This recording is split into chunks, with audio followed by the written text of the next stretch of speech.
two brothers today. We will read Genesis 38 in just a moment, and a little bit here, but because these are two separate stories, we wanted to be able to work through them where they could be familiar before we'll read the 38 right before we talk about it so that we keep in mind what ones we're looking at here. At first glance, when you look at chapter 38 and 39 of Genesis, it seems unrelated. The events that happen in 38 happen over a period of about 20 years, we sort of assume, and they happen in Canaan. The event that happens in Genesis 39 happens around a 10-year time span, all the things happening in there, and so they're in Egypt, so very different places, very different times. The characters in the stories in no way interact with each other, so we say, how are these connected? Moses intentionally connects these, and we're going to see why that is toward the end, but we want to just focus on each of these historical narratives one at a time before we bring it together. Genesis 39 is probably one of the more familiar stories of the life of Joseph. Remember, the story of Joseph is itself an individual account. It's a one-story concept, and so we're trying the best we can to read it, to understand it, to apply it, and not quickly jump to Genesis 50 every time. Not jump to the end. Think of it like you're reading a novel, and though sometimes you're really tempted to go see what happens, you got to stay on the page you're at, even though we know what happens. So we're doing the best to try to do that. What is the setting? What is going on here? Well, the text begins where we left off last week. Joseph is sold by his brothers by the Ishmaelites to the Egyptians, and here we find out specifically who now owns Joseph. His name is Potiphar, and he's the captain of Pharaoh's guard. Probably then, he's second in command to the Pharaoh himself. A very important individual. The captain of the guard was not just the individual in charge of Pharaoh's armies, but he was the individual in charge of Pharaoh himself, security. So this would be in the palace, in the area there. Joseph is interacting with Egyptian royalty in his enslavement here. And Potiphar likely had many slaves. One of the things that is true about the Egyptians is that the peoples they conquered, they made slaves out of them, and the wealthier you were, the more important you were, the more slaves you had. And so Joseph is just one of those slaves. Now, there's a key phrase in understanding this story that I think we have to understand, and it's this one. The Lord was with Joseph. That's repeated throughout this text. In fact, the whole account, being a chiasm, is flanked by this idea. The Lord was with Joseph when we find him in Potiphar's house, and when we find him in a prison at the end of the story, the text says the Lord was with Joseph. Yahweh was with him. And it repeats it. He was with him. He was with him. So it repeats it over and over and over again. Though the covenant family, Joseph's brothers, had abandoned, violated Joseph, Yahweh had not. He was still with him. As a result of being with him, we read that Joseph had this favor that affected Potiphar to the point that Potiphar puts the slave in charge of his entire household. Does that mean then, quick sidebar, does that mean that we only know God is with us if he gives us the raise at work? If he puts us in charge of everything? No. We could easily just as say, then you only know God is with you if you get sold into slavery as well. So we would obviously not look at this and conclude that whatever happened to Joseph, that's what must happen to us, otherwise God's not with us. The reason why this is being described this way is it's a common Hebraism. It's all through the Old Testament, the Lord being with someone, to explain why it was that Joseph experienced some prosperity. Not that every time the Lord is with someone, they experience prosperity, but the idea here is like, this is why Joseph, the slave, could have this amazing rags to riches story. It's because of the Lord. And in case we miss that, it gets in verse 23, it says it 2 more times at the very end. And all through this, the Lord is present. The Lord is doing this, just so we don't think for a moment that Joseph's ingenuity brought this to pass. Moses wants us to keep remembering God was showing extreme favor and kindness to Joseph here. He shouldn't have been under Potiphar this way. He shouldn't have had all the favor he expressed. Something supernatural is going on. Something divine and providential is behind the scenes. That's the key phrase in the message in the text. So the story simply goes as we just read, because God's sovereign hand was with Joseph, though a slave, he quickly gains the trust of Potiphar. How much trust did he have? Well, I love the expression of Moses. It said, so much trust did Potiphar have of Joseph that Potiphar basically took a vacation from all of his duties. He said he was not even there anymore. He didn't know anything happening in his house. And it says, and I love this phrase, except when his bread came to him. Except like, call me when it's dinner time, that's all I need to know. He trusts Joseph implicitly with everything. A slave, a Hebrew slave. Clearly, God is doing something providentially unique here. Furthermore, God's unique hand of blessing on Joseph trickles down onto Potiphar. It says in our text in verse 5 that for Joseph's sake, Potiphar gets richer and more successful than he's ever been before. So it's like this proximity effect. Potiphar's near Joseph, Potiphar gets blessed along with Joseph. The Lord's with Potiphar because he's with Joseph. But the story turns rather quickly. Undercurrents of disaster hide beneath calm waters. Often our greatest blessings become the means of our greatest troubles. Because Pharaoh had entrusted everything to Joseph, removing himself from all his affairs, and because Joseph was, quote, handsome in form and appearance, problems are going to arise. It's fascinating, that phrase, handsome or beautiful in form and appearance, is the exact Hebrew phrase that's used of Rachel, Joseph's mom. In other words, he got good genes. And that is a very unique description in Hebrew. It basically is the equivalent. When we said of Rachel, she was like a supermodel. We say of Joseph, he is a hunk.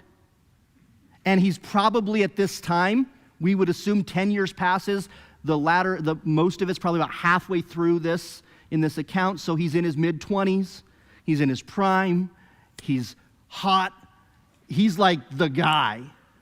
He's successful, he's everything that everyone wants. What a blessing, right? Really? It turns out to be something that, from a human perspective, becomes the very thing that hurts him personally. This isn't the point of the sermon. Remember this when we're tempted to covet other people. The text turns very quickly and says, but Potiphar's wife cast longing eyes.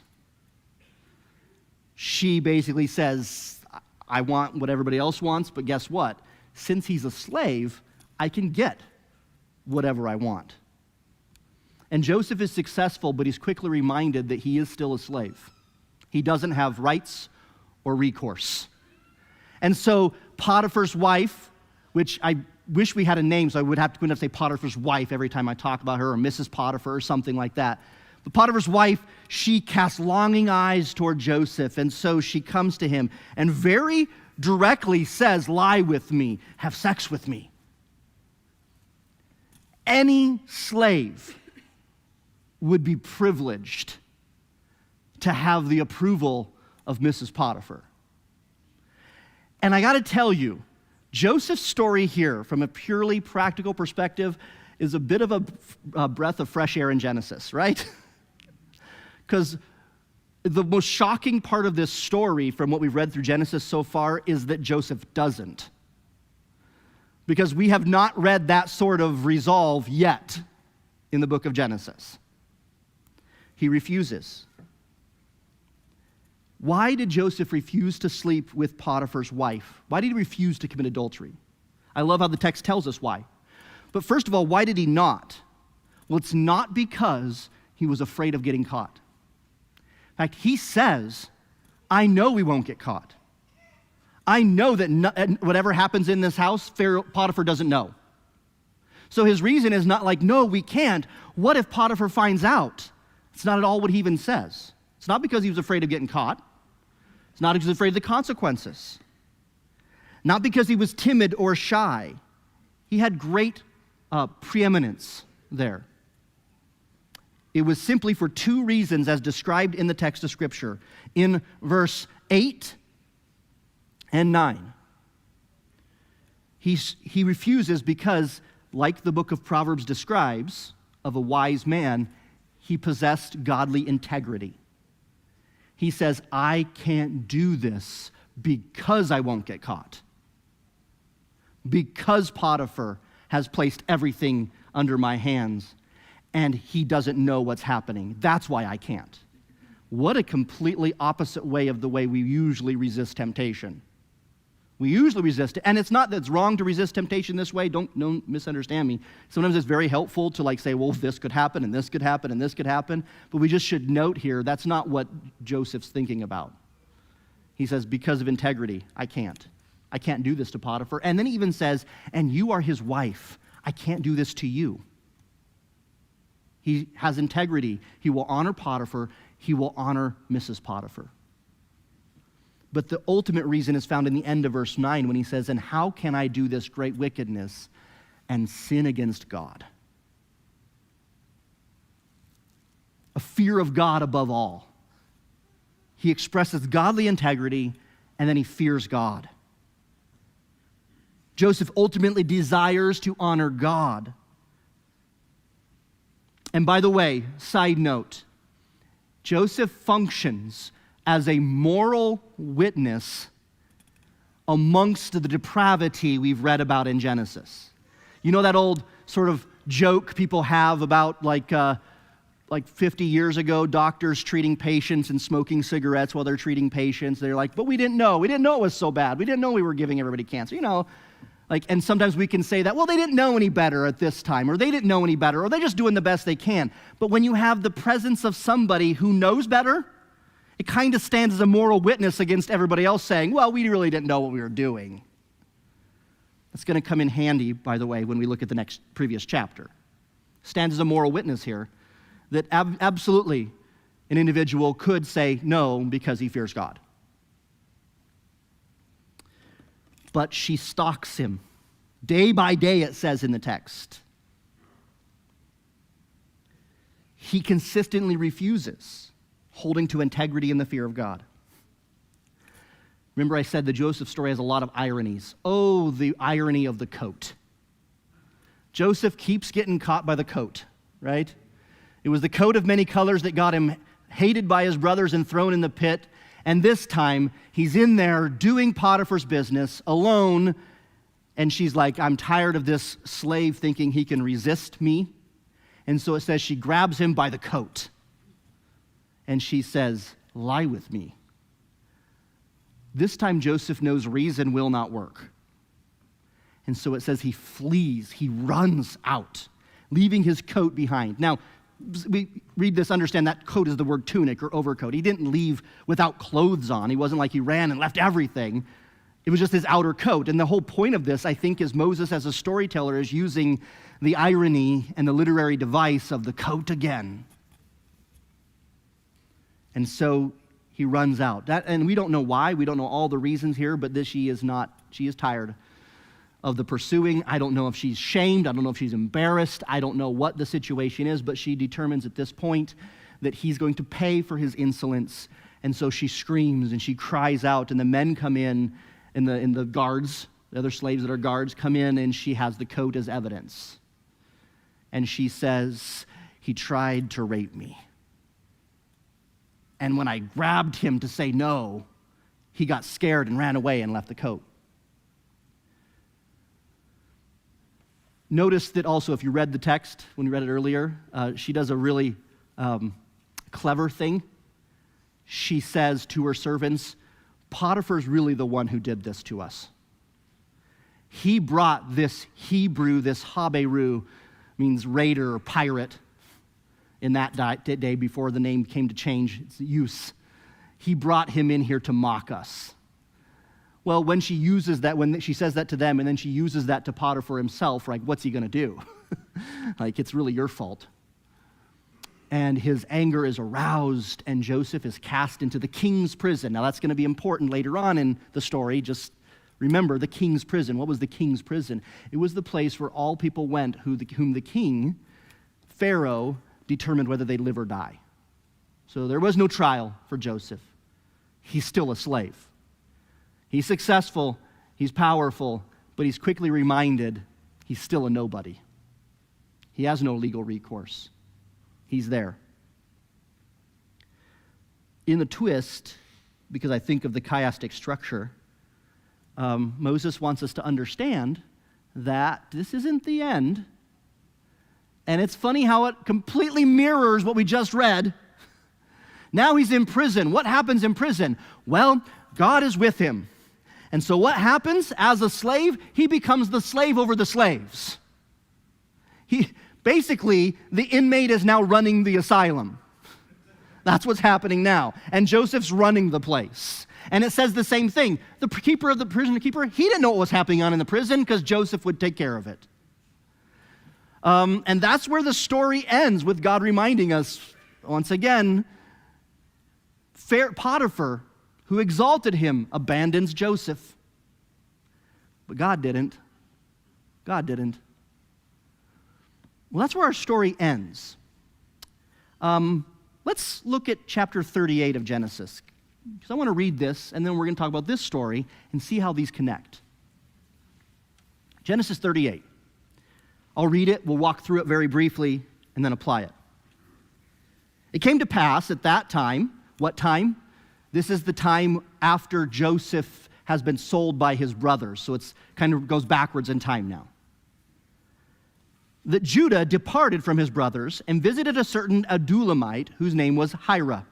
And Judah saw there a daughter of a certain Canaanite whose name was Shua, and he married her and went into her. So she conceived and bore a son, and he called his name She conceived again and bore a son, and she called his name Onan. And she conceived yet again and bore a son, and called his name Shelah. He was at Kezib when she bore him. Then Judah took a wife for his firstborn, and her name was Tamar. Obviously, some time has now elapsed, right? Er's grown up. But Judah's firstborn, was wicked in the sight of the Lord, and the Lord killed him. And Judah said to Onan, go into your brother's wife and marry her, and raise up an heir to your brother. But Onan knew that the heir would not be his, and it came to pass when he went to his brother's wife that he emitted on the ground, lest he should give an heir to his brother. And the thing which he did displeased the Lord, therefore he killed him also. Then Judah said to Tamar, his daughter-in-law, remain a widow in your father's house till my son Shelah is grown, for he said, lest he also die like his brothers. And Tamar went and dwelt in her father's house. Now in the process of time, the daughter of Shua, Judah's wife, died, and Judah was comforted and went up to his sheep shearers at Timnah, he and his friend Hira the Adulamite. And it was told Tamar, saying, look, your father-in-law is going up to Timnah to shear his sheep. So she took off her widow's garments, it's important, another coat situation, and covered herself with a veil, and wrapped herself, and sat in an open place which was on the way to Timnah. For she saw that Shelah was grown, and she was not given to him as a wife. When Judah saw her, he thought she was a harlot because she had covered her face. Then he turned to her by the way and said, please let me come in to you, for he did not know that she was his daughter-in-law. So she said, what will you give me that you may come into me? And he said, I will send a young goat from the flock. So she said, will you give me a pledge till you send it? And then he said, what pledge shall I give you? So she said, your signet and cord and your staff that is in your hand. Then he gave them to her, and he went into her, and she conceived by him. So she arose and went away and laid aside her veil and put on the garments of her widowhood. And Judah sent the young goat by the hand of his friend the Adulamite to receive his pledge from the woman's hand, but he did not find her. Then he asked the men of that place, saying, "Where is the harlot who was openly by the roadside?" And they said, "There was no harlot in this place." So he returned to Judah and said, "I cannot find her." Also the men of the place said, "There was no harlot in this place." Then Judah said, "Let her take them for herself, lest we be shamed. For I sent this young goat, and you have not found her."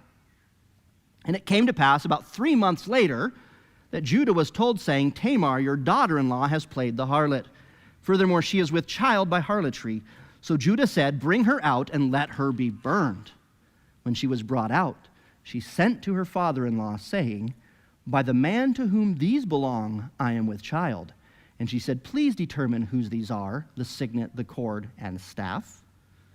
So Judah acknowledged them and said, "She has been more righteous than I, because I did not give her to Shelah my son." And he never knew her again.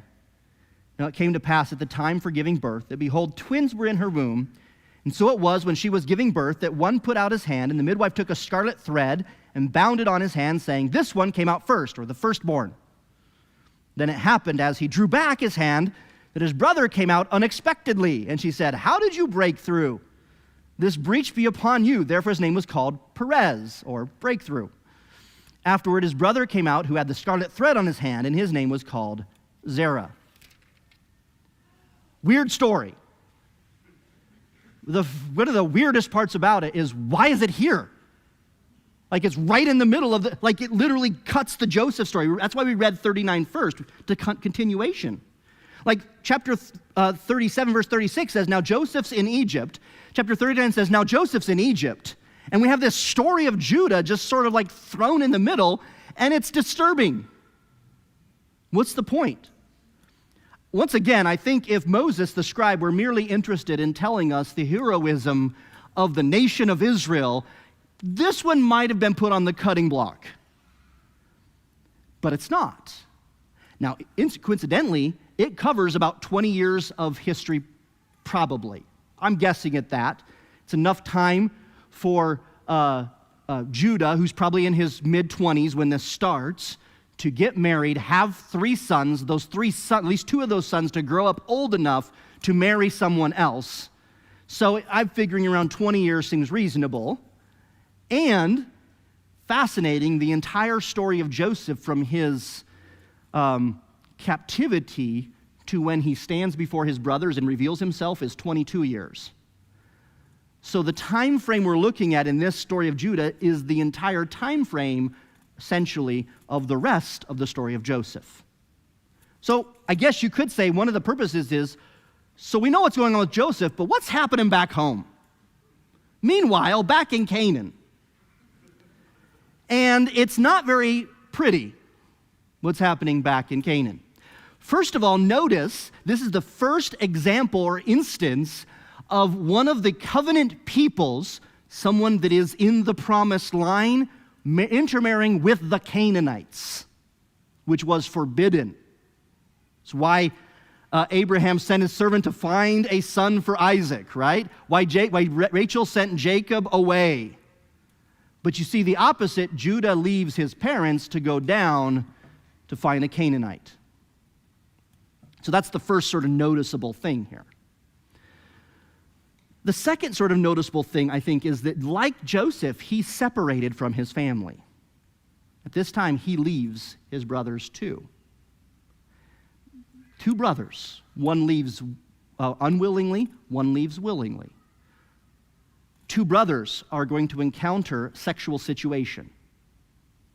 How are they going to respond? There is a lot here to understand just culturally. And that's what sort of makes this strange, is some of the cultural things that are hard for us to wrap our mind around. The first thing I want to talk about culturally is something called levirate marriage. It's from the Latin word levir, which means in-law. And this is not a biblically commanded practice. You have to understand that. This is a cultural, legal practice in the near ancient Middle East. Practiced by the Assyrians, the Canaanites, even not as much the Egyptians, But some of in this practice, we have records of this sort of thing with all sorts of different rules. Later in the book of Deuteronomy, Moses, by God, will give laws regulating a levirate marriage. Levirate marriage, that's how you say it. But not commanding it. And so when you read it in Deuteronomy later, someone's like, well, this is what the Hebrews did. This was the common practice. What was the levirate marriage? It's very strange to us. Not given by God, but regulated by him. And most of Deuteronomy, by the way, is not God's commands to his people, but to regulate what they're going to do anyways, to mitigate the damage done. That's what most laws are, by the way. They're things to regulate us from us doing worse than we could. Here's the point. Given the vulnerability of women in the ancient world, it was an attempt to protect widows from financial loss and cultural shame. We've talked about before how in the culture, the concept of a woman not having an heir was a very big deal. It's what was behind Sarah coming up with and Abraham coming up with the whole plan with Hagar, this shame that would be there. Furthermore, a widow would have very little, once her dowry run out, she'd have very little financial recourse. But a male heir would take care of his mother. And so that was one of the purposes of it. So what did it look like? Well, the father-in-law, and this is legal, this is a legal concept in their laws. The father-in-law of the widow was obligated legally to provide a second husband if his son died. It could be in different laws, different cultures, at different ways it looked. It could be a brother. In the polygamous cultures, it could be a brother's second wife, but there was monogamous cultures as well. It would be an unmarried brother. The Hebrew example, by the way, was an unmarried brother. It had to be a single brother, or a cousin, or a near kinsman. Not in the scripture. Leviticus forbade the father-in-law marrying his daughter-in-law. They forbade that. Leviticus does. But Assyrian culture, for example, the father-in-law himself could be the one, if the sons were not available. We clearly see this kind of thing happening. If you've ever wondered if this happens again, it happens in the story of Ruth and Boaz. However, it's a lot more beautiful there because there's no immorality. It's different. So the concept of levirate marriage was, so if the son dies and now she's a widow, another son or a cousin or somebody is given and she marries and raises up. But here's the thing. That son, that first male heir, stands in the place of the one who died. He's now the firstborn. If you think in royalty, he becomes the next paid king, not the second son. This is why Onan does what he does. He doesn't want to share his inheritance with his dead brother's heir. So that's why it says, raise up a son for your brother. He would stand in that place. But if heir never has any sons, then Onan, the secondborn, becomes the firstborn, and he gets the double portion. He gets all the loot. So what do you got going on in this story? That's the levirate marriage. By the way, another sort of comment, this is a legal obligation. The son could refuse. He'd say, I don't want to marry. And then the father was obligated to find another one. This is what happened in the Ruth and Boaz story. The one refused, and so Boaz could then fulfill it. Also, the father-in-law could release his daughter-in-law from the legal obligation, and she would be free to marry whoever she wanted. So what we're going to see in the story as I walk through it, none of those things actually happen. Everything done is done not only morally wrong, but culturally wrong too. So what happens here? We have no idea why, but was a really bad guy, and so God kills him. Now, if God kills him because he's a really wicked man, but he doesn't kill Judah, then he must have been really bad. So now there's a widow. Tamar's a widow. So, father-in-law, Judah says, hey, Onan, go raise up a son for And Onan's thinking, that works counter to my entire plan. I want the inheritance. I don't want him getting it. But here's the grossness of what's going on here. Onan could have refused the arrangement legally. But he also wants to have sex with Tamar. He doesn't want to fulfill his responsibilities, but he wants the sexual pleasure that comes with having her at his command. And so he tries to get the best of both worlds. And there's no delicate way to say it. I think the New King James does a nice way of putting it. It says he emitted on the ground. He essentially refused to impregnate her when they were having sexual intercourse. So God says no. Not because of the levirate marriage, I believe, but because of his abuse and use of Tamar this way, using her as a sexual toy rather than raising up a son for her and creating a family. And so he strikes Onan dead. We don't know what is going on. We do know that Judah is consummately described in the text as an ignorant fool. By the way, that's intentional when we see Joseph as the intelligent wise man. But for some reason, Judah's like, I don't think I want this girl marrying Shelah. She's a black widow. Maybe not her, maybe not intentionally, but whoever she's married to dies. Of course, Judah, for some reason, isn't wondering why they're dying. He's ignorant of the whole situation. So he tells Tamar, and this is the part that was really important for later when she addresses him in a legal sense. He says, go to your father's house. Yet he doesn't release her. He retains his right to marry her to whom he pleases, legally. So now she's in a position where she's going to be a perpetual widow legally. It's kind of like not getting the divorce, intentionally refusing to sign the divorce papers, but also not taking care of her. So like, what's she going to do in this ancient culture? She's going to live a perpetual widow without an heir.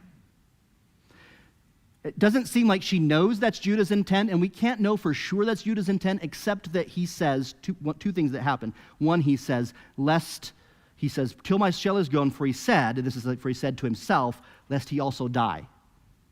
So I don't think he's really intending to ever give Shelah to her. She comes to realize that when Shelah gets grown up, and she never hears word back from Judah. And she's like, okay, yeah, this is my lot in life. I'm stuck here. What Tamar does is immoral. So we don't want to glorify it, but it is absolutely sympathetic. She's trying to find a way within the legal system to get what's rightfully hers, a male heir. So I know it's hard for us in our modern culture, but just try to think of it that way. Well, after a while, the daughter, Bathshua, daughter of Shua, dies. Judah's a widower, probably in his 30s or 40s here, if you think about the time frame of it. He's pretty young to be a widower, right? He's got a best friend, Hira, the Adulamite, the Canaanite, and they decide to go up to the sheep shearing festival together. By the way, the sheep shearing, that was a festival. That was like the bounty. That was a party. And it seems like that's where they're going up, which explains why he's so quick to look for a prostitute as soon as he gets there. I know that this is not exactly it, and you know that I'm describing, trying to help us understand things in a modern context. I'm not saying this is what the scripture says, but this reminds me of the concept of like, it's a boys' trip to Vegas, okay? And what happens in Timnah stays in Timnah. And that's the concept here. Like, they're going to go let loose, have a good time. And, I mean, he's a widower. He said, after the morning was past, you just need to get away. Let's go up to the sheep shearing festival. Let's do a little business in the daytime and go to the clubs at night. That's the concept here. So on the way there, Judah decides to start the party early. Now, here's what's fascinating to me. How did Tamar know that all she had to do was put a veil on her face and sit on the side of the road and it would work? She apparently knows something, I think, about Judah. Prostitutes didn't normally wear veils, according to what I studied and researched. Married women wore veils in that culture. Unmarried women didn't. Her widow's clothes apparently were unveiled, but it was this particular sort of dark clothing. So the veil functions to conceal her identity, but as far from what I understand culturally, what I was reading, as far as what Judah knows, she's not only a prostitute, she's a married one. And you see why we're now starting to connect to the Joseph story? It is adultery we're looking at here. So, once again, Judah is being portrayed by Moses as the fool. So he sees the strange woman. And Proverbs describes, to the warning to the young men, to not be drawn in by the strange woman. Judah runs toward the strange woman, the prostitute, the adulterers. Furthermore, he offers her, how much, right? A male goat. Actually, in that day, a pretty hefty sum. Using my silly illustration, they're in Vegas, you know. What's it going to cost me? No big deal. I got lots of money. Tamar is very clever here. She says, yeah, but you don't have the goat with you. How do I know you're not going to cheat me?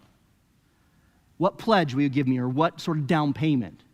And Judah offers, she brings it up, she suggests this, but his signet, cord, and staff. Now, what does that matter for? The cord was just a cord that ran around the neck.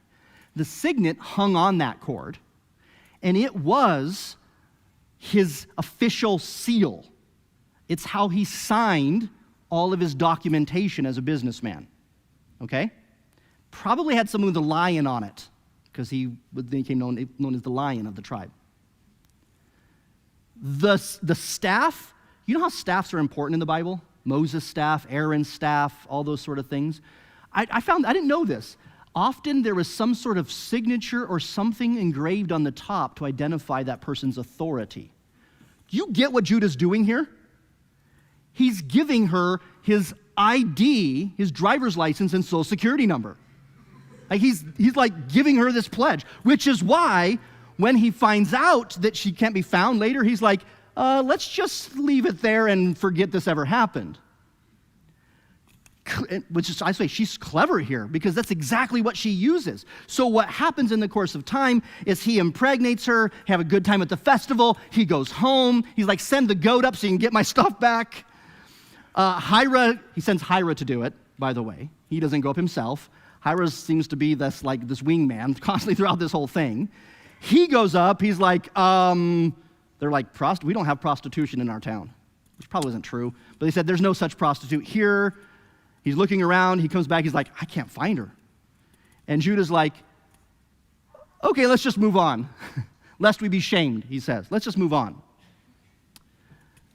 3 months later, he gets word that the daughter-in-law, whom he wronged by not marrying Shelah, who he sent to his father's house and didn't release her like he could have, is pregnant. And it's assumed by everyone that it's because she went out and became a prostitute, because they know she didn't marry somebody. Judah's scathing rebuke is so hypocritical. Let her be burned. Now, it says in the next verse that it says, and when she came out. Now, that's a description of the legal proceedings, right? They got to come out for the legal proceedings. She comes out, she takes the stand, so to speak, and they say, well, what do you have to say for yourself? And she says, nothing really, except you'll find out who the father is when you check out this ID. And she hands the signet, the cord, and the staff. And Judah says, oh. The let her be burned is no longer seem to be flowing off his lips. So I don't know if this is the case. This is my new total speculation. I'll throw it out there, and then you guys can debate it if you want. Caleb and I were talking about this week. What if when Jesus was confronted with the woman caught in adultery, and all the men of the city were saying, she's an adulteress, she should be stoned, and he stoops down and he writes something weird on the ground, and we don't know what it is. This is my just question. What if he wrote Judah out? Because that would be a direct connection back to this, right? I don't know. That's not what I'm saying. I'm just saying think about it. The hypocrisy turns to silence, right? And then he speaks and he says, she has been more righteous than I. I don't think he's speaking morally righteous. I think he means legally righteous. Because the next phrase he says, because I didn't give her Shelah. Because I didn't treat her right. I was unjust to her. And so he doesn't marry her, because that's forbidden in the scripture. But we're going to jump ahead. Tamar's son, Perez, is the firstborn, raised up in the place of Ur. And next week, we're going to read Matthew 1. And Tamar's son, Perez, is the ancestor of Jesus Christ in the messianic line. And the story ends. Now, we read about the whole weird twin thing, kind of a flashback to Jacob and Esau, right? Moses does this, and he constantly is drawing these literary connections, keeping us connected. But this is a lot of scripture, and we can't explain everything here. I want to talk about the connection, though, between the two. I believe the reason why this text is here is we are meant to compare and contrast the two chapters. So when we see them, we can compare them. We see there's a lot of similarities. One, they're both separated. Joseph and Judah are both separated from their family. Judah in Adullam, Joseph in Egypt. They're both close to a foreign friend. Well, foreign friend, Hira, foreign master, Potiphar. We have these kind of like companions in both stories, right? Hira and Potiphar. Both of them have a sexual encounter with a clever woman. Tamar is clever in her regaining her rights. Potiphar's wife is clever in getting her passions, or seeking to. Both of the men must process sexual temptation. Story twist of it all centers on clothing. I think this is just kind of neat. The garment that's left in Potiphar's hand, one could connect that to the signet, cord, and staff that's in Tamar's hand, or one could connect it. It's central in the story of Genesis 38, Tamar taking off her widow's garments, putting on a veil, and then putting back on her widow's garments. Very clear in the text. That's a very important part. But the story twist that connects them is this garment issue. I don't think there's a deeper theological reason for that. I think that's a literary reason. It connects the stories together. But what's different? Because that's what's more important, I think. What's very different to me is, first of all, God's silent presence in chapter 38 versus his loud presence in chapter 39. The only two times God appears in chapter 38 is to kill Ur and Onan. But yet, all through chapter 39, it's saying it over and over again, right? But he's with Joseph. He's blessing Joseph. He's favorable toward Joseph. What is this doing? This, I think, literally is helping us see that while God is present and he is sovereignly directing in both situations, he is morally with Joseph and he is opposed to Judah. It's that, we've talked about at times, that deafening silence of God when we read these texts of failure.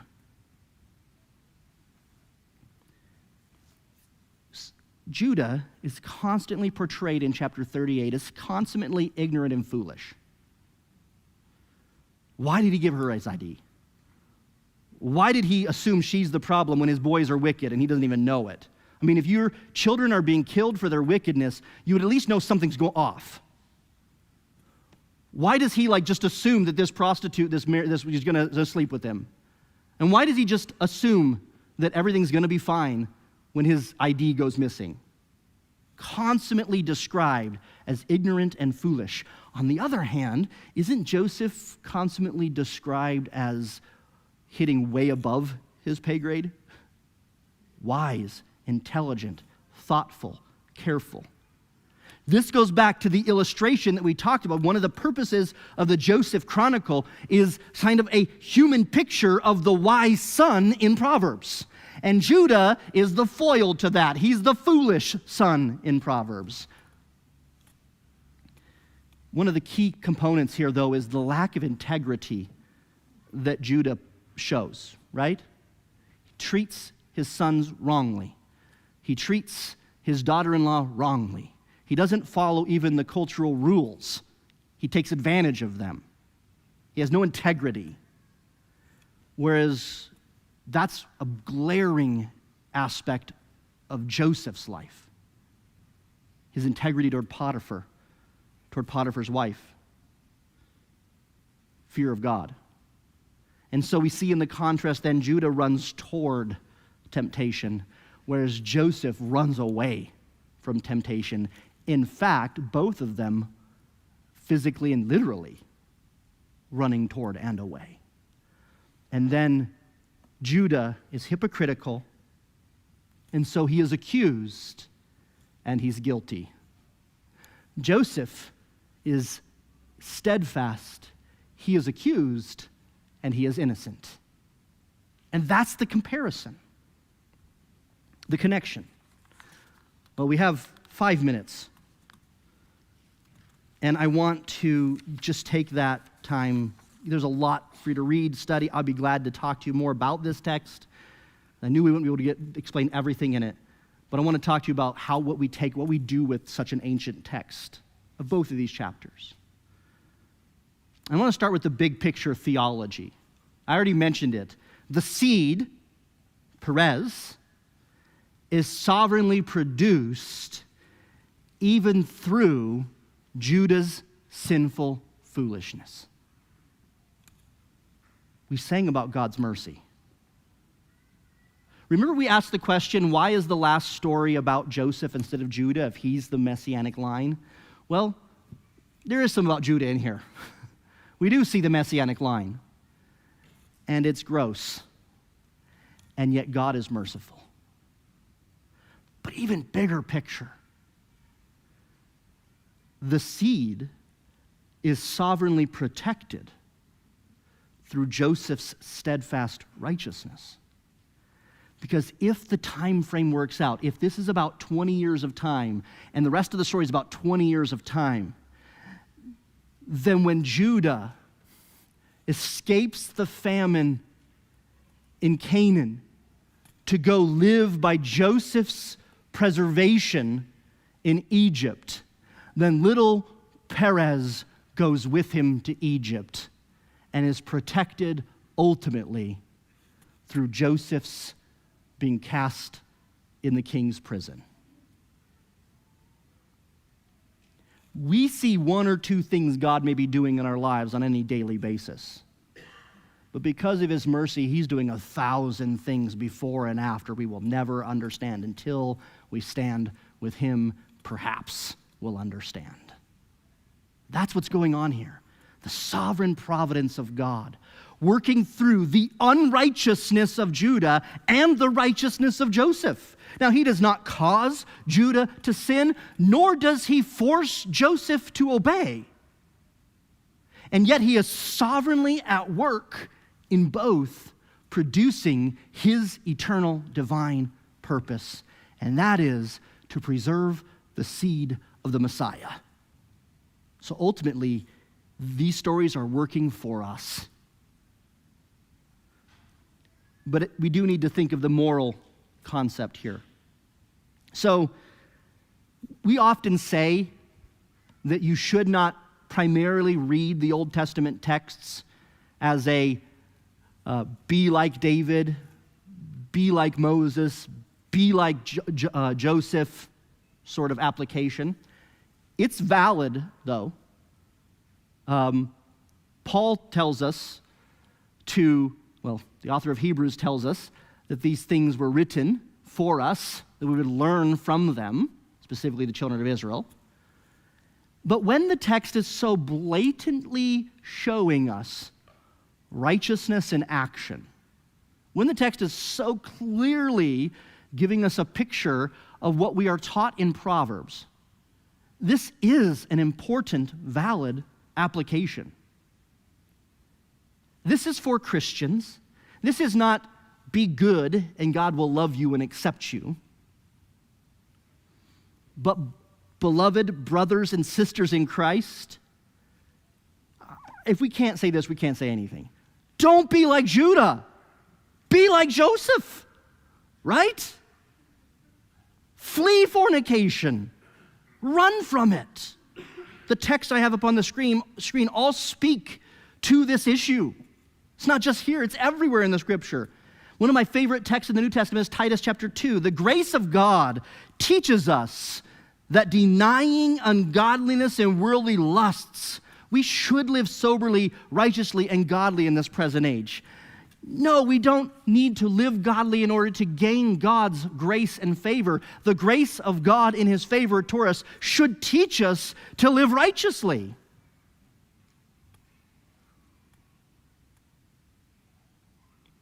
Hebrews 13:4 says, the marriage bed is undefiled, but adulterers and whoremongers, an old word from the King James Version, God will judge.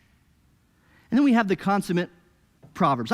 Last week, I found this fascinating. I was going to read this for you. Proverbs chapter 6. Last week we mentioned how the Proverbs chapter 6 talked about the 7 things that God hates. Well, isn't it crazy that this very same chapter now speaks to the Judah issue almost immediately after speaking to the brother issue? In Proverbs chapter 6, the second half, it says this, my son, keep your father's command, do not forsake the law of your mother. Verse 24, to keep you from the evil woman, from the flattering tongue of the seductress. Speaks of both Joseph and Judah, right? Do not lust after her beauty in your heart, nor let her allure you with her eyelids, for by means of a harlot a man is reduced to a crust of bread, and an adulteress will prey upon his precious life. Can a man take fire to his bosom and his clothes not be burned? Can one walk on hot coals and his feet not be seared? So is he who goes in to his neighbor's wife. Whoever touches her shall not be innocent. People do not despise a thief if he steals to satisfy himself when he is starving. Yet when he is found, he must restore. He still must restore sevenfold. He may have to give up all the substance of his house. Whoever commits adultery with a woman lacks understanding, lacks sense. He who does so destroys his own soul. Wounds and dishonor he will get, and his reproach will not be wiped away. For jealousy is a husband's, a Potiphar's fury. Therefore he will not spare in the day of vengeance. He will accept no recompense, nor will he be appeased, though you give him many gifts. Now, the proverb is written in the genre of the son, but the application is to daughters as well. There's also application to husbands and wives, old and young.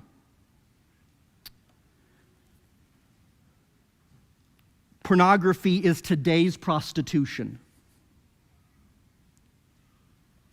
Christian brother and sister, have integrity, fear God, and flee. Sexual immorality, especially virtual porn, is destroying you, your marriage, your society, the church, and dishonors God who has loved you and me. I know we need to not make the Old Testament stories only moral lessons, but we cannot miss the obvious moral truths within them. But finally, remember, Joseph is also a type of Christ. He draws us to Jesus. For all of the refusal of illicit sex, the integrity of hard work cannot erase the guilt of sin or change one's standing and heart before God. So Joseph may have faced deep temptation. Jesus faced greater. Hebrews tells us he was tempted like as we are, yet without sin.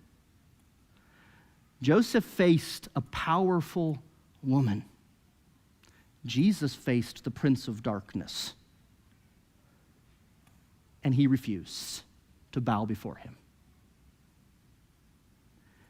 Joseph suffered for his decision. The Proverbs didn't actually come true for Joseph. He fled the adulterous woman, and yet the jealous husband still imprisoned him. Jesus as well was perfect, and he fled temptation, and the jealous Pharisees crucified him. Joseph went to prison being falsely accused. Jesus went to the cross and bore the sins of humanity being falsely accused. And he was numbered with the transgressors. And he bore the sins of many and made intercession for the transgressors, but it was not his sin he bore, it was ours. So while we ought to admire, learn from, even imitate Joseph and refuse Judah, even more importantly, we must rest in Jesus.